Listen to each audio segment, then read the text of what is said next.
आदरणीय प्रधानमंत्री जी, उत्तर प्रदेश के आदरणीय मुख्यमंत्री जी, आदरणीय राज्यपाल महोदया,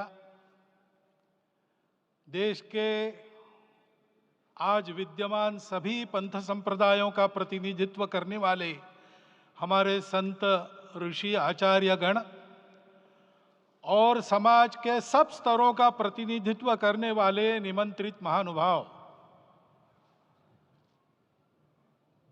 आज का आनंद शब्दों में वर्णनातीत है और उसके वर्णन करने का प्रयास इसके पहले के वक्तव्यों में अच्छा हो गया है। यह भी बता दिया गया है और हम जानते भी हैं कि आज अयोध्या में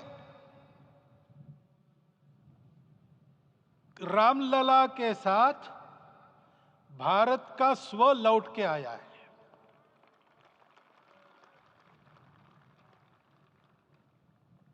और संपूर्ण विश्व को त्रासदी से राहत देने वाला एक नया भारत खड़ा होके रहेगा, इसका प्रतीक आज का कार्यक्रम बन गया है।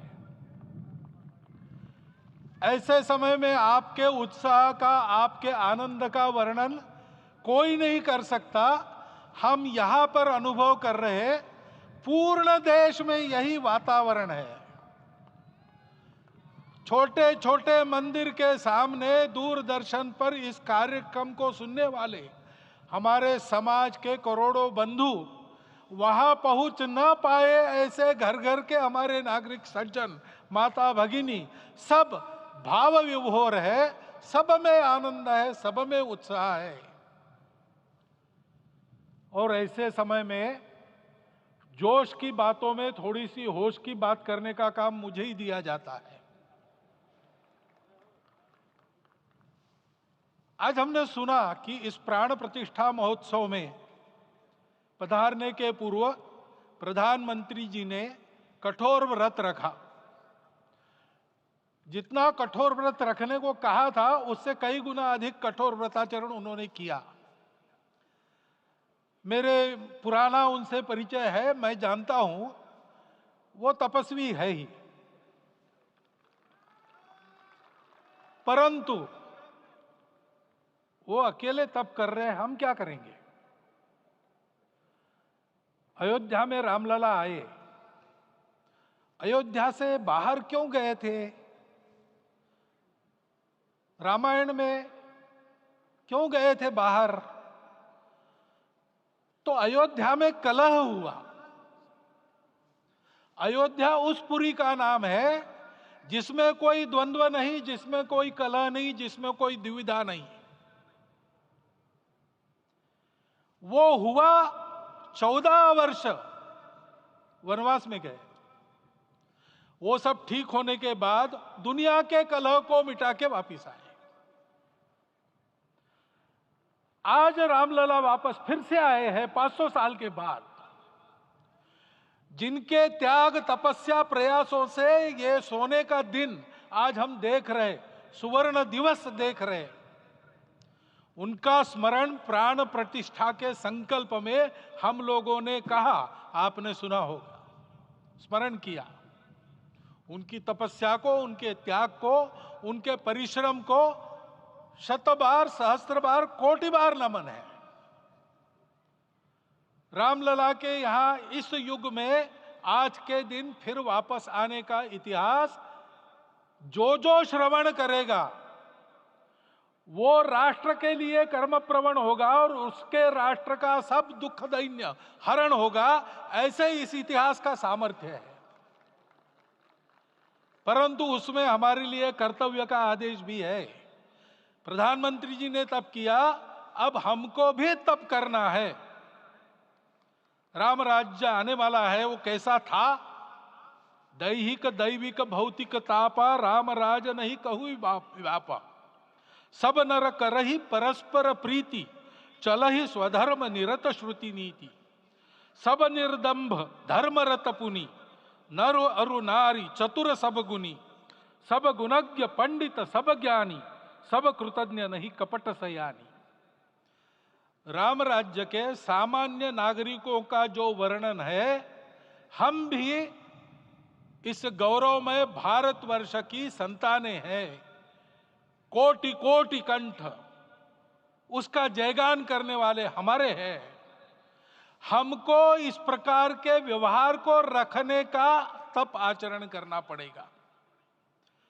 हमको भी सारे कलह को विदाई देनी पड़ेगी।